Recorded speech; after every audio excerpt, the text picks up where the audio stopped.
नमस्कार दोस्तों, स्वागत है आपका इमेज स्टडी में। और आज हम पढ़ने जा रहे हैं विषयों की महत्वपूर्ण नहरें मैप और एनिमेशन के साथ में। बहुत ही अच्छे से आपको याद हो जाएगा।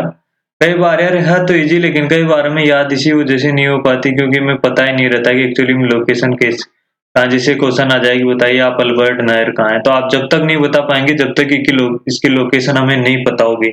इसीलिए हम इन्हें मैप के थ्रू याद करते हैं, ठीक है। तो कनाडा में कोई इम्पोर्टेंट नहर नहीं है। अब स्टार्ट करते हैं यहाँ से। अमेरिका में तीन महत्वपूर्ण नहरें हैं। पहली नहर है सू नहर। सू नहर सुपीरियर झील को ह्यूरन झील से जोड़ती है, ठीक है दोस्तों। नेक्स्ट है इरी नहर। इरी झील को ये मिशिगन झील से जोड़ती है। और थर्ड नहर है बेलेंड नहर। बेलेंड नहर क्या करती है, इरी और ओंटारियो के बीच में, ठीक है। अब याद कैसे करेंगे हम सू नहर, तो मैं याद करवा देता हूँ आपको। ये जैसे यहाँ पर रहो, तो पूरी दुनिया का सुपर हीरो कौन है, तो आप कहेंगे ये अमेरिका, ये सुपर हीरो, ठीक है। वो बात अलग है कि आजकल इसकी चल नहीं रही है यूक्रेन वाले मामले में। सू से याद रखना सुपीरियर झील, और ही से याद रखना ह्यूरन, ठीक है, ह्यूरन झील। इस तरीके से याद रख। अब जो सुपर हीरो होगा उसके पास सीधी सी बात है मशीन गन भी बहुत होगी। तो मशीन गन वाली है मिशिगन। मिशिगन किसके पास होगी, अमेरिका के पास में। किस किस को जोड़ेगी, इरीनर, इरीजिल को और मिशिगन को। ओके, इसी तरीके से आप थर्ड को भी याद रख लेना। तो तीन ये इंपॉर्टेंट नहरें हैं, लेकिन जो पूछता है ना वो सबसे इम्पोर्टेंट ये वाली नहर के बारे में पूछता है। यहाँ पर है पनामा नहर, ठीक है। इसका पनामा नहर का निर्माण 1914 में हुआ था। ये जोड़ती है कैरेबियन सागर को प्रशांत महासागर से जोड़ती है। अब ये आपको दिख रहा है ना, ये कैरेबियन सागर नहीं, ये कैरेबियन सागर ये वाला है, ठीक है, ये वाला। फिर ये कौन सा है, ये अटलांटिक महासागर, ठीक है दोस्तों, अटलांटिक महासागर। क्वेश्चन कभी कभी आता है कि आप बताएं में एस आकार का महासागर कौन सा है, तो ये इस तरीके से आपको दिख रहा होगा। इस तरीके से एस आकार की साइज बन रही है। और इधर कौन सा हो गया, पश्चिम पनामा नहर किसको जोड़ती है, पश्चिम प्रशांत महासागर को, ठीक है, प्रशांत महासागर। और अब हम नेक्स्ट चलते हैं। और इधर कोई नहर नहीं है। अगर कभी ऑप्शन में साउथ अफ्रीका के बारे में आ जाए, जैसे कि पनामा नहर के ब्राजील वगैरह को लेकर थी, तो भूल जाना क्योंकि इसमें कोई भी नहर नहीं है। आगे चलते हैं हम नेक्स्ट। इसी तरीके से यहाँ हमारा नॉर्थ और साउथ अमेरिका कंप्लीट हो गया। अब हम इधर चलते हैं, ठीक है, इस जगह की बात करते हैं। थोड़ा इसको जूम कर लेते हैं। ये पहला है यूके, है ना। तो यहाँ की बात करते हैं। यूके में एक नहर है मैनचेस्टर नहर। मैनचेस्टर नहर किस किस को जोड़ती है, ये जोड़ती है मैनचेस्टर और लिवरपूल के बीच में है। ये मैनचेस्टर नहर है ना, इन दोनों सिटी को जोड़ती है। तो आपके दिमाग में क्वेश्चन आ रहा होगा, ये सुना सुना नाम लग रहा है मैनचेस्टर और लिवरपूल। हाँ, आप सोच रहे हो, या आपने करंट अफेयर में पढ़ा होगा, ये कौन सी फुटबॉल टीमें है ना। तो अभी यहाँ से करंट याद करते हैं। जैसे मैं आपसे पूछूं, बताइए English Premier League, English Premier League 2021 किसने जीता, तो वो जीता मैनचेस्टर ने, है ना, ठीक है। मैनचेस्टर और लिवरपूल यही की टीमें, ये इंग्लैंड की, है ना। अब नेक्स्ट चलते हैं। ये आपका इंग्लिश चैनल दिखाई दे रहा है। अब हमने लंदन के बारे में, यहाँ के बारे में पढ़ ही लिया अभी हमने, वो नहर मैनचेस्टर नहर के बारे में। अब इधर आते हैं, हम इधर से स्टार्ट करते हैं, ठीक है। फ्रांस में कोई है नहीं, ब्रुसेल्स में, है ना, ब्रुसेल्स बेल्जियम में। देखते हैं, यहाँ पर है अल्बर्ट नहर, जिसकी मैं स्टार्टिंग में बात कर रहा था। अल्बर्ट नहर कहाँ पर है, बेल्जियम में, याद रखना। ये एंटवर्ड लीप और वेनेलक्स को जोड़ती है आपस में, ठीक है। अब आपको ब्रुसेल्स से कुछ याद आ रहा है क्या, अभी चर्चा में भी भाई नाटो का हेडक्वार्टर यहीं पर है, ठीक है। नाटो का हेडक्वार्टर ब्रुसेल्स में, और यूरोपियन यूनियन का भी हेडक्वार्टर यहीं पर ही है, ब्रुसेल्स में, याद रखना है। बेल्जियम की कैपिटल है ब्रुसेल्स। इसके बाद में हम चलते हैं यहाँ पर नीदरलैंड। नीदरलैंड की कैपिटल क्या है, एम्स्टर्डम। और यहाँ पर कौन सी है नहर है एम्स्टर्डम में, उत्तरी सागर नहर, ठीक है। उत्तरी सागर नहर ये किस किस को जोड़ती है, उत्तरी सागर व एम्स्टर्डम के बीच में, ठीक है। तो उत्तरी सागर इसे बोलते हैं, ये दिखा, इसे उत्तरी सागर बोलते हैं। ओके दोस्तों, उत्तरी सागर, है ना। और ये नीदरलैंड की कैपिटल है एम्स्टर्डम। यहाँ से मतलब यहाँ नहर जा रही है, ठीक है, इस तरीके से। ओके, नेक्स्ट चलते हैं। एम्स्टर्डम से कुछ याद आ रहा है कि नीदरलैंड के बारे में, याद आना चाहिए, नहीं आ रहा हो तो। यहाँ पर है हेग, बहुत इंपॉर्टेंट सिटी। हेग में क्या है, इंटरनेशनल जस्टिस कोर्ट, है ना, आईसीजे यहीं पर है ना। तो ये मतलब ये अंतर्राष्ट्रीय जो न्यायालय है यहाँ हेग में है। और अभी 2022 में एक इम्पोर्टेंट नियुक्ति हुई जो मतलब कि अंतर्राष्ट्रीय न्यायालय इसके सीजे सीजे बने, चीफ जस्टिस कौन बने, हिलेरी चार्ल्सवर्थ, ठीक है, हिलेरी चार्ल्सवर्थ याद रखना है, सीधा क्वेश्चन आ जाएगा क्योंकि आजकल चल ही रहा है मामले में, अंतर्राष्ट्रीय न्यायालय हो गया, यूनाइटेड नेशन हो गया, ये हिलेरी चार्ल्सवर्थ ये चीफ जस्टिस बनी है यहाँ की, है ना। और इसमें कितने सदस्य होते हैं? 15 सदस्य होते हैं ना, मतलब सॉरी 15 जज होते हैं अंतर्राष्ट्रीय न्यायालय में। 15 जज से आपको याद आना चाहिए जो यूनाइटेड नेशन की सिक्योरिटी काउंसिल होती है, जिसे हिंदी में बोलते हैं आप सुरक्षा परिषद, इसके 15 सदस्य होते हैं, ठीक है। इधर जो अंतर्राष्ट्रीय न्यायालय में 15 जज और यहाँ पर 15 सदस्य। 15 कौन कौन से? 5 तो परमानेंट और 10 अनपरमानेंट। ये भी इम्पोर्टेंट है क्योंकि 10 के अंदर अभी भारत भी शामिल है, ठीक है ना। ये बदलते रहते हैं 10 और 5 तो आपको बताइए, इधर से अमेरिका और इधर से ब्रिटेन और फ्रांस और एक कौन सा है उधर रशिया हो गया और एक चाइना हो गया, इस तरीके से, ठीक है दोस्तों। अब नेक्स्ट चलते हैं हम। ये हमने पढ़ी ली उत्तरी सागर, उत्तरी सागर एम्स्टर्डम के बीच में एक और नहर है यहीं पर, एम्स्टर्डम में, यहाँ पर है न्यू वाटरवे, ठीक है। ये जोड़ती है उत्तरी सागर और रोटरडैम के बीच में, ये उत्तरी सागर हो गया, 2 नहरें हैं, ठीक है। अल्बर्ट नहर हमने यहाँ पढ़ ली थी, ठीक है, एक मैनचेस्टर नहर यहाँ पर, और अब यहाँ पढ़ रहे हैं हम न्यू वाटरवे वगैरह। इस तरीके से आप मैप के थ्रू याद रखना। इसके बाद में हम आते हैं जर्मनी में। जर्मनी में एक बहुत इंपॉर्टेंट नहर है कील नहर, ये भी इंपॉर्टेंट मार्क कर लेना, आ जाती है, ठीक है।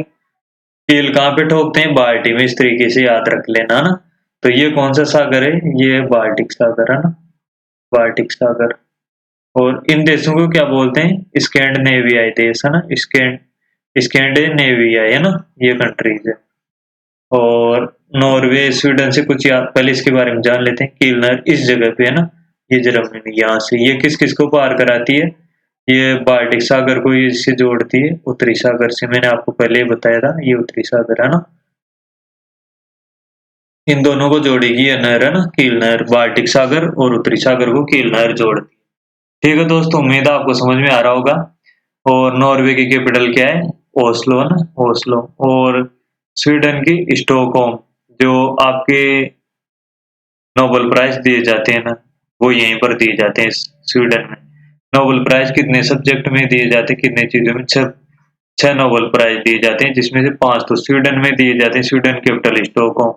और जो एक है ना शांति का नोबेल प्राइज, वो नॉर्वे की राजधानी ओस्लो में दिया जाता है, ये ध्यान रखना, इंपॉर्टेंट क्वेश्चन है। और फिनलैंड की कैपिटल क्या है? हेलसिंकी, ठीक है दोस्तों। और बस यही चीजें ध्यान रख लो यहाँ से। तो ये यूक्रेन है जहाँ पर विवाद चल रहा है, कहाँ गया यार ये यूक्रेन, कर्सर कहाँ गया मेरा, सॉरी, ये रहा, इस जगह पे विवाद चल रहा है, ठीक है, यूक्रेन और रशिया का। तो यूक्रेन की कैपिटल क्या है? कीव, है ना, करेंसी है हिरवानिया, ध्यान रख लेना। और रशिया की तो आप जानते हैं रूबल है करेंसी, है ना, और कैपिटल है मॉस्को ना।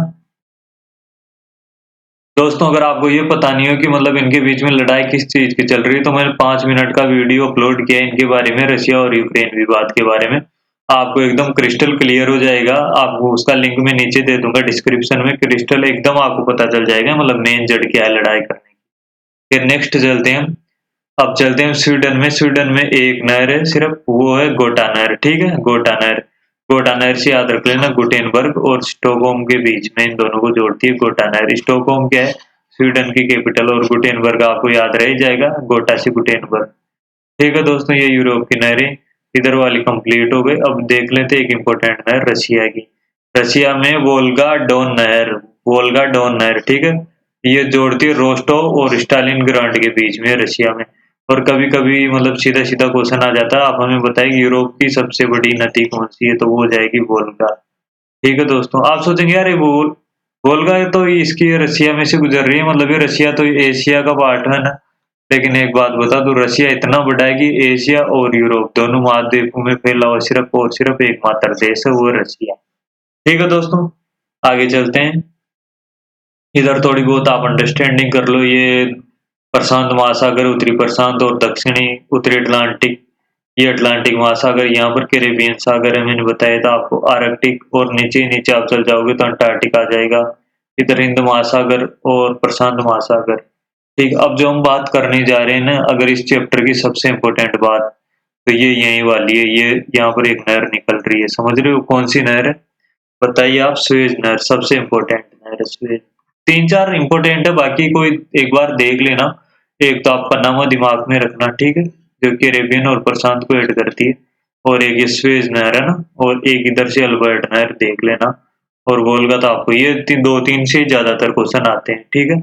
इसके बारे में थोड़ा डिटेल में जानेंगे जूम करके। यहाँ पर है स्वेज नहर है ना, ये किस किस को जोड़ती है, भूमध्य सागर और लाल सागर को। ये देखो मैं इसमें बताऊं तो हम यहाँ की बात कर रहे हैं, ठीक है। ये हो गया आपका भूमध्य सागर है ना, भूमध्य सागर, और ये हो गया लाल सागर इधर है ना, लाल सागर।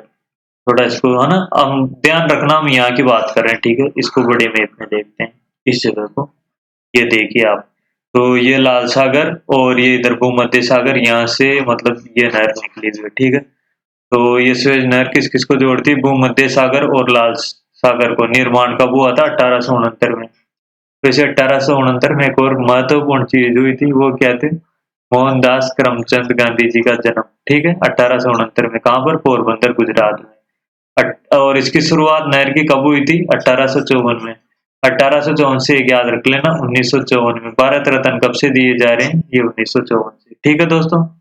और इसकी जो निर्माण किया था वो इंजीनियर कौन था, फर्दिनांद द लेपेप्स है ना। तो इसको याद रख लेना, फर्दिनांद से, थोड़ा इजी रह जाएगा, ठीक है दोस्तों। तो ये सारी की सारी जो मैं लिख रखा हूँ ना, एक एक चीजें पूछी जाती है यहाँ पर, ये पूछे गए हैं पहले भी।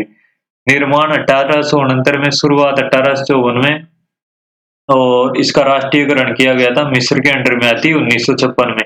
अच्छी खासी कमाई होती है इनको इस नहर से, ठीक है, टैक्स के द्वारा। और इसकी लंबाई की बात करें तो 168 किलोमीटर है, और चौड़ाई की बात करें 365 मीटर। ये किलोमीटर नहीं है, सिर्फ और सिर्फ मीटर है, और ये किलोमीटर है ना। लंबाई 168 किलोमीटर, चौड़ाई 365। इसको तो पूरे को याद रख लेना यार, बहुत ही इंपॉर्टेंट है, ठीक है ना। तो उम्मीद है दोस्तों आपको मतलब पूरी चीजें समझ में आ गई होगी। और ये इधर देख लो, आप मैप के थ्रू देखोगे ना, तो आप ये सऊदी अरेबिया है, और ये यमन है, और इधर मतलब ये ओमान वगैरह। एक बार मैं आपको डिटेल में चीजें बता दूंगा इनके बारे में, कभी मालदीव वगैरह पे वीडियो ले आएंगे अपन। तो फिर अब नेक्स्ट चलते हैं, लास्ट नहर बची है केपी नहर। ये किस किस को जोड़ती है, आंध्र प्रदेश और तमिलनाडु के बीच में जोड़ती है, ठीक है। इन दोनों को जोड़ती है, या आंध्र प्रदेश हो गया, ये तमिलनाडु, ये केपी नहर। ये वैसे कम ही पूछा जाता है। मेन तो 2-3 चीजें रिवाइज करवा देता हूँ मैं आपको। एक तो ये वाली रखना, स्वेज नहर है ना। और इसको याद कैसे करेंगे आप, यार मैं याद करवाना तो भूल गया, सबसे इम्पोर्टेंट नहर, बीएसएनएल नाम तो सुना ही होगा, भारतीय संचार निगम लिमिटेड है ना। तो बी फॉर भूमध्य सागर, भूमध्य सागर। S for Suez, N for नहर, और एल फॉर लाल सागर। इस तरीके से इसको याद रख लेना, हो गई होगी। जन्म 1800, सॉरी निर्माण, जन्म तो महात्मा गांधी जी का होता है, इसे रिलेट कर लेना। शुरुआत 1854 में, 1956 में राष्ट्रीयकरण, लंबाई 168 किलोमीटर, चौड़ाई 365 मीटर। अच्छे से याद कर लेना। एक तो ये, और एक आप ये वाली याद कर लेना, पनामा, ठीक है। इनके बारे में कम ही पूछता है, मेनली ये दो नहर के बारे में, ठीक है दोस्तों। अब हम जो नेक्स्ट वीडियो आएगा वो हमारा आएगा युद्धाभ्यास का, बहुत ही इंपॉर्टेंट, बहुत ही अच्छे से एनिमेशन के साथ में समझाया है मैंने, एक बार में आपको कंप्लीटली याद हो जाएगा, ठीक है दोस्तों। इसी के साथ में हम वीडियो एंड करते हैं। लाइक करना और शेयर और कमेंट करते नहीं हो यार, तुम कमेंट कर देना, ठीक है। ओके, थैंक यू दोस्तों।